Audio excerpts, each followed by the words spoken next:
Hello friends, કેમ છો બધા? જો આજે મેં બનાવીએ છીએ મસાલા મેગી નૂડલ્સ. તો એના માટે જે લીધું છે સામગ્રી તો એ છે વટાણા, ટામેટાં, તીખી મરચી, કેપ્સિકમ અને ગાજર. આ છે નૂડલ્સનો મેગીનો મસાલો અને બાકી મીઠું અને જરૂરી થોડાક મસાલા સૂકા. અને અહીંયા છે આપણા મેગી. આ 5થી 6 જણા માટેની છે, એટલે 5થી 6 મોટા રોલ્સ લીધા છે. એટલે આખું પેકેટ જે મોટું આવે 250 ગ્રામનું એ આખું લીધું છે. અને હવે મૂક્યું છે અહીંયા થોડું કડાઈમાં તેલ, જે 2 પાવડા જેટલું તેલ છે. એ ગરમ થઈ જાય એટલે આપણે આ નાખીએ આપણા શાકભાજી.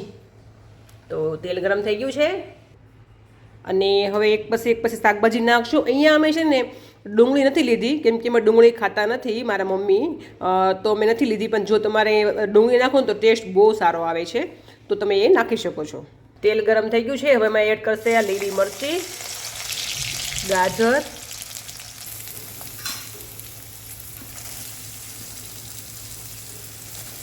હવે એને થોડાક તોડવી લઈશું, કેમ કે ગાજર છે ને થોડાક કડક હોય છે.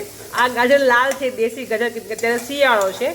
પણ જો તમારે આ ગાજર ન હોય ને તો પહેલાં જે ઓરેન્જ કલરના ગાજર આવે છે એનો ટેસ્ટ બહુ સારો લાગે છે. અત્યારે નહોતા મળતા એટલે મેં લાલ ગાજર નાખ્યા છે. બાકી એ ઓરેન્જ ગાજર હોય ને તો મસ્ત લાગે છે, દેખાવામાં પણ મસ્ત લાગે છે અને સ્વાદમાં પણ સારા લાગે છે. હવે એડ કરી દઈશું આ વટાણા, કેમ કે વટાણાને પણ ચડતા થોડીક વાર લાગે છે. એડ કરી દેશે. હવે એડ કરી દઈશું આ લીલા કેપ્સિકમ. આપણે ગાજર અને વટાણા થોડું ચડી ગયું છે, પછી કેપ્સિકમ નાખ્યા છે. અને હા, જો તમે કાંદા નાખવાના હોય ને તો કાંદાને છે ને સૌથી પહેલાં નાખવાના, પછી ગાજર ને વટાણા ને કેપ્સિકમ એ બધું નાખવાનું. સૌથી પહેલાં કાંદા નાખવાના. તો હવે અત્યારે આપણે કેપ્સિકમ નાખી દીધા છે. કેપ્સિકમ આપણે મિક્સ કરી દઈએ બરાબર. હવે એડ કરી દઈશું આ ટામેટાના ટુકડા. આને પ્રોપર બરાબર મિક્સ કરી દઈશું. હવે એમાં એડ કરશું આટલું મીઠું. જે શાકભાજી બફાય છે ને એટલું જ મીઠું લેવાનું છે અત્યારે, કેમ કે આપણે મેગી માટે છે ને આ મસાલામાં મીઠું ઓલરેડી હોય જ છે. તો શાકભાજી પૂરતું જ ખાલી મીઠું લીધું છે. શાકભાજીને પ્રોપર વ્યવસ્થિત ચડવા માટે આપણે થોડીક વાર ઢાંકીને મૂકી રાખશું 2 થી 3 મિનિટ માટે. 2 મિનિટ થઈ ગઈ છે. શાકભાજી આપણું અધકચરું જેટલું ચડી ગયું છે. પ્રોપર નથી ચડવા દેવાનું, કેમ કે જો પાણીમાં ચડશે. હવે એમાં આપણે એડ કરશું થોડા સ્પાઇસીસ મસાલા.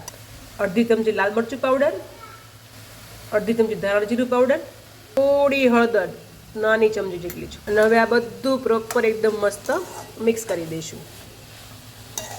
હવે નાખી દઈશું આપણે આ મેગી મસાલા જે પેકેટ આવ્યા છે સાથે, એ મસાલા નાખી દઈશું. હવે એને પણ બરાબર મિક્સ કરી દઈશું. મસાલો પ્રોપર મિક્સ થઈ ગયો છે. હવે આપણે એડ કરશું પાણી. અને આપણી પાસે જે મેગીના બન છે ને 6 હતા, તો એના માટે આપણે પાણી લઈશું 3 ગ્લાસ. જે આટલી સાઈઝનો ગ્લાસ છે ને 3 ગ્લાસ પાણી નાખીશું. આ એક, આ બીજો, આ ત્રીજો. 3 ગ્લાસ પાણી મિક્સ કર્યું છે. જો તમારે વધારે ગ્રેવીવાળી ખાવી હોય તો તમે હજુ પણ આમાં 1 ગ્લાસ એડ કરી શકો છો.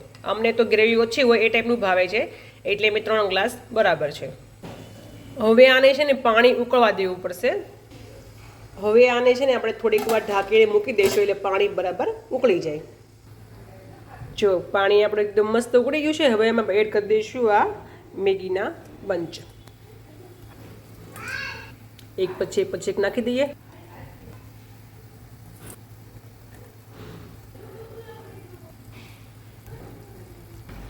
મેગીના જે બંચ આવે છે એ નખાઈ ગયા છે. અને અમે છે ને બંચ આખા રાખ્યા છે. જો તમારે ટુકડા કરવા હોય ને તો એકમાંથી તમે 4 ટુકડા પણ કરી શકો છો. અમે કર્યા છે પણ 2 ટુકડા જ ખાલી કર્યા છે. અને હવે આ ધીમે ધીમે ઉકળશે એટલે એકદમ મિક્સ થઈ જશે. હવે આપણે છે ને આને 2 થી 3 મિનિટ માટે આ રીતે ઢાંકીને મૂકી દઈશું, એટલે મસ્ત બફાઈ જશે. આપણને ગેસ એકદમ ધીમો રાખ્યો છે, ધીમે ધીમે બફવા દેવાની છે. જો એકદમ મસ્ત ફાઇનલ બની ગઈ છે આપણી મસાલા મેગી. મસાલા વેજ મેગી બની ગઈ છે. દેખાવામાં મસ્ત લાગે છે, એકદમ સ્પાઇસી પણ બની છે અને આ ખાવામાં પણ મસ્ત લાગે છે. તો ચાલો આપણે હવે શરૂ કરી દઈએ. જો આ થઈ ગઈ છે આપણી મસ્ત મેગી છે ને, મસ્ત વેજીટેબલ મસાલા મેગી. તો જો તમને આ મારો વિડીયો ગમ્યો હોય તો અમારે વિડીયોને લાઇક કરજો, ચેનલને સબસ્ક્રાઈબ કરજો અને આ વિડીયોને તમારા ફ્રેન્ડ સર્કલમાં શેર કરજો.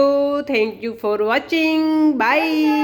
એકદમ મસ્ત મસાલા નૂડલ્સ અમે એકદમ મસ્ત મેગી મસાલા બની છે વેજીટેબલ્સવાળી, તો અમે ખાઈ લઈએ. તો બાય. બાય.